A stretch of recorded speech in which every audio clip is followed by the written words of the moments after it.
This is interesting. David Merrill's high school science fair project. The 16-year-old David Merrill thought that the loud sounds of hard rock music must have a bad effect on its devoted fans and came up with a way to test that damage. Merrill got 72 mice, divided them into 3 groups, one to test a mouse's response to hard rock music, another to the music of Mozart, and a control group that wouldn't listen to any music at all. 3 different groups, right? 2 listening to music, 1 not. The young visionary got all the mice accustomed to living in aquariums in his basement, then started playing music about 10 hours a day. Merrill put each mouse through a maze 3 times a week that originally had taken the mice an average of 10 minutes to complete. So they all had about the exact same time getting through the maze. Put a little bit of cheese at the end, run them through the maze, and they finally figured out, oh, here's where it is. I smelt it, and yay, I got my reward. Took about 10 minutes. Now, over time, the 24 control group mice managed to cut about 5 minutes from their maze completion time. So what that is, the ones that didn't listen to music, they got twice as fast at going through the maze because they had learned the route and they were able to retain the information. Now this is very powerful. The Mozart listening mice cut their time back 8.5 minutes. From 10 minutes to 1.5 minutes.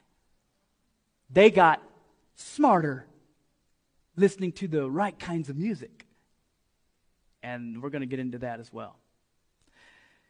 However, the hard rock mice added 20 minutes to their time. Yeah, your jaws should be on the floor.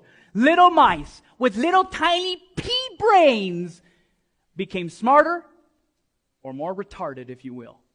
They couldn't figure it out. Like, whoa, man, how do we get to that cheese? I know I can smell it. Like, I don't know. But, man, this music's cool. Yeah. And, friends, it does the same thing even more profoundly to the human brain. And people say, oh, music just doesn't affect you. Oh, yes, it does. Whether you realize it or not doesn't change whether music changes us. In fact, they went later and they, not this particular experiment, but scientists said, this is no way. No. So scientists across the country, after this was released on the Associated Press, they went around the country and said, this is baloney. We're going to prove this wrong. And so they went and did it, and they had the exact same results. And then because they're a lab, they opened up the little brains, and they found that there was unnatural, harmful branching in the brain. And it even shrunk and it atrophied. So the hard rock mice added 20 minutes to their time, making their time 300% worse than their original average. Need we say more? Well, maybe we do. Merrill told the Associated Press that he attempted the experiment the year before, allowing the mice to live in different groups to let them all live together.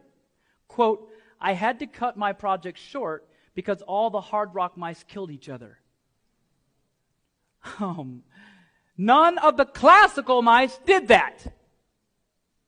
Okay, so if little tiny mice, right, little tiny mice with little tiny pea brains, if their character can be changed from, hey, where's the cheese to, I'm going to kill you, what do you think is going to happen to us humans? Oh, those are mice, Christian. Okay, well, let's talk about a human. Have anyone ever heard of Patty Hearst? She's from a wealthy family, publishing family. Back in 1974, she was a happy, healthy girl going along with her life. She was kidnapped by the Symbionese Liberation Army. Shortly after that, she's helping them to rob banks. How was she converted? Well, Dr. William Sargent, Britain's foremost expert on brainwashing, examined Patty Hearst. She, quote, was an unwilling victim of a forced conversion or brainwashing.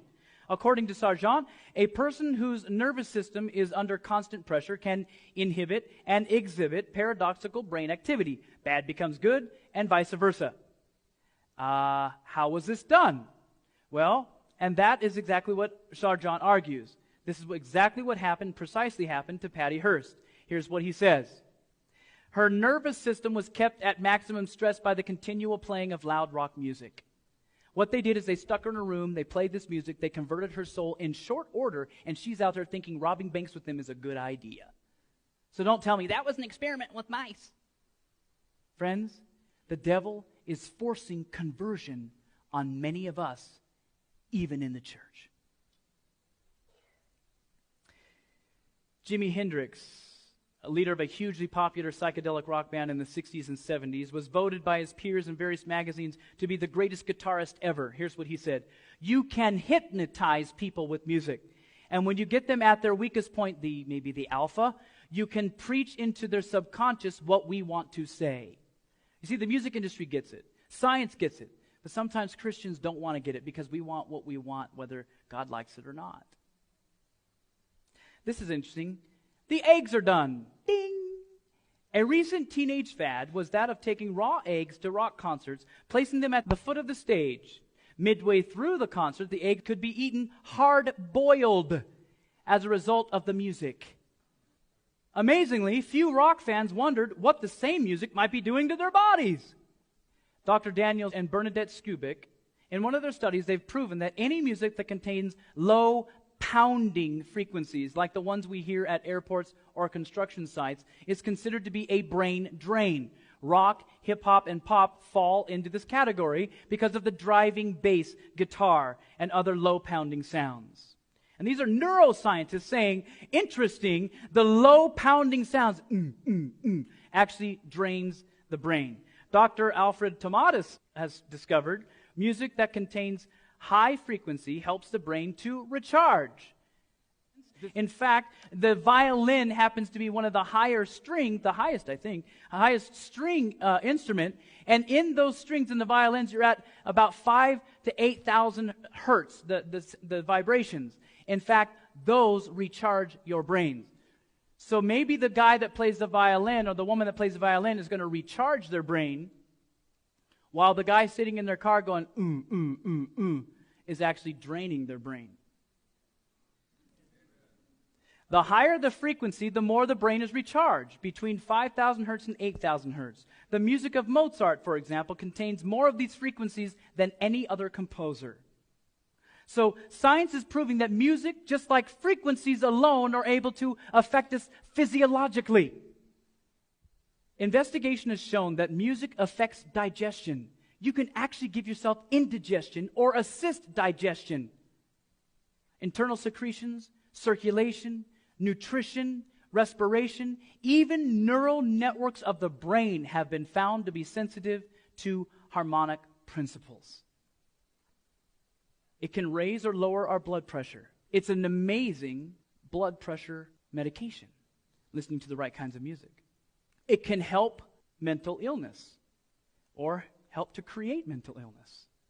It can help with depression or create depression. It can help with retardation. In fact, they have so many studies out there now. It's one of the latest branches of working with the human mind is using music.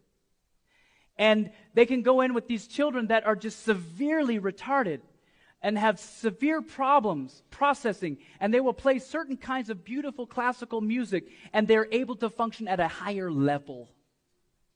Incredible. It can induce insomnia, or it can remove it.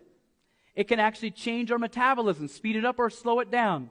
It can affect our muscular energy. They did a test where they had guys just holding up weights, and I think it was holding it this way or something, and they were holding, I think it was 40 pounds. And they were able to hold 40 pounds while they were listening to classical music, and they could hold it there. I can't remember for how long, but hold it there for a very long time.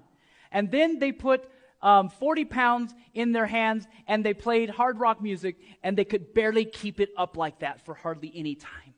It actually affects muscular energy. So if you really want to get buffed, if you're a guy that wants to exercise, the worst thing you could do is to be exercising while you're listening to the junk that they play in the typical gym.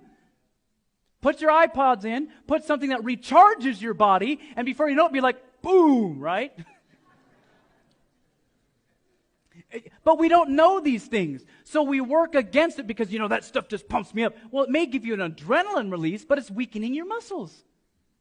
Very interesting. It's so powerful. It actually influences our digestion and many, many more things. In fact, musicologist Julius Portnoy says, it may be able to do all of these things more successfully than any other stimulants that produce those changes in our bodies. So in other words, what he's saying is, you could use music in a proper way, and it will affect you in different ways, even more powerfully than the drugs. Powerful.